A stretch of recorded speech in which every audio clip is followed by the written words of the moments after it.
ഭഗവാൻ ശ്രീനാരായണ ഗുരുദേവ തൃപ്പാദങ്ങളുടെ പാദകമലങ്ങളിൽ അനന്തകോടി പ്രണാമം. അമ്മ ശ്രീ ശാരദാംബയ്ക്ക് കോടി വന്ദനം. ഏവർക്കും വിനീത നമസ്കാരം. ഇന്ന് നമ്മൾ ആത്മോപദേശ ശതകം 3-ാം മന്ത്രമാണ് പഠന വിഷയമായി എടുത്തിട്ടുള്ളത്. നമുക്ക് ആ ശ്ലോകം ഒന്ന് ആലപിക്കാം.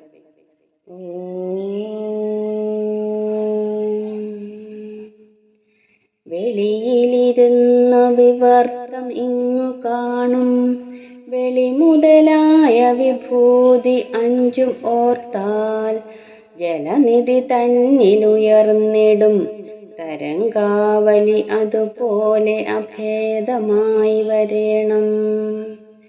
വെളിയിലിരുന്നു വിവർത്തം ഇങ്ങു കാണും വെളി മുതലായ വിഭൂതി അഞ്ചും ഓർത്താൽ ജലനിധി തന്നിലുയർന്നിടും തരംഗാവലി അതുപോലെ അഭേദമായി വരേണം. ഈ വരികളുടെ അർത്ഥം നമുക്ക് നോക്കാം.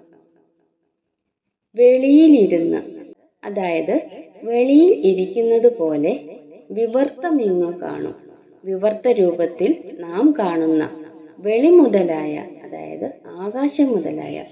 ഇവിടെ 2 പ്രാവശ്യം വെളി എന്ന വാക്ക് വരുന്നുണ്ട്. ആദ്യത്തെ വെളിയിൽ ഇരുന്ന്, അതായത് വെളിയിൽ ഇരിക്കുന്നത് പോലെ. രണ്ടാമത്തെ വെളി മുതലായ, അതായത് ആകാശം മുതലായ. രണ്ടാമത്തെ വെളി എന്ന വാക്കിന്റെ അർത്ഥം ആകാശമാണ്.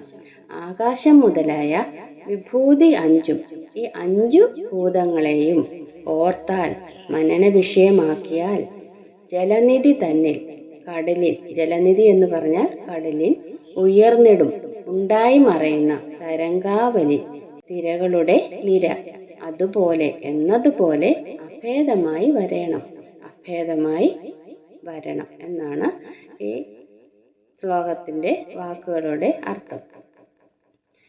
നമുക്ക് കുറച്ചുകൂടി ആഴത്തിലേക്ക് കടക്കാം. പ്രപഞ്ചം പഞ്ചഭൂതാത്മകമാണ്. നമ്മൾ കഴിഞ്ഞ മന്ത്രത്തിൽ, അതായത് 2-ാം ശ്ലോകത്തിൽ പറഞ്ഞിരുന്നു, ഈ പ്രപഞ്ചം പഞ്ചഭൂതാത്മകമാണ്.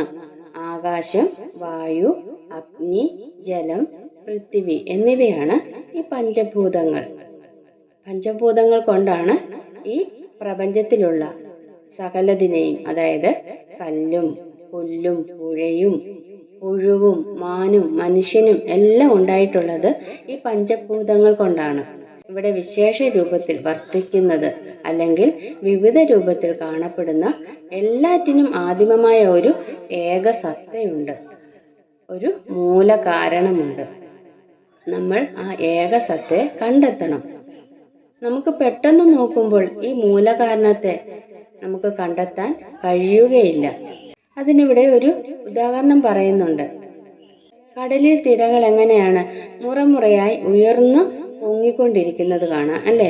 അപ്പോൾ നമുക്ക് തോന്നും ഈ കടലും തിരമാലകളും തമ്മിൽ, തിരകളും തമ്മിൽ വേർവ്യത്യാസമുണ്ടെന്ന്. എന്നാൽ അങ്ങനെയാണോ? ഒരിക്കലുമല്ല. ഈ കടലിന്റെ ഭാഗം തന്നെയാണ് ഈ തിരകളും ഈ തിരമാലകളും. അത് ആർത്തു പൊങ്ങി ഇങ്ങനെ വന്നാലും വീണ്ടും അത് ചെന്ന് ചേരുന്നത് കടലിൽ തന്നെയാണ്.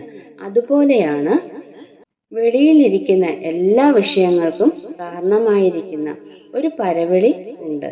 ആ പരവെളിയിൽ, അല്ലെങ്കിൽ ചിദാകാശത്തിൽ എല്ലാറ്റിനെയും ഭേദമറ്ററിയണം. നാം എല്ലാത്തിനെയും അറിഞ്ഞിരിക്കണം. അങ്ങനെ അറിയുമ്പോൾ ജ്ഞാനം ആനുഭൂതികമായിട്ട് മാറും. സജ്ജനങ്ങളായ പ്രിയാത്മ സഹോദരരെ, 3-ാം മന്ത്രത്തിന്റെ ലഘുവിവരണമാണ് നമ്മളിവിടെ നടത്തിയത്. പൂർണ്ണമാകുന്നു. അടുത്ത ദിവസം നമുക്ക് 4-ാം മന്ത്രവുമായി കണ്ടുമുട്ടാം. ഗുരുവും ശ്രീനാരായണ ധർമ്മം വിജയിക്കട്ടെ. ഓം.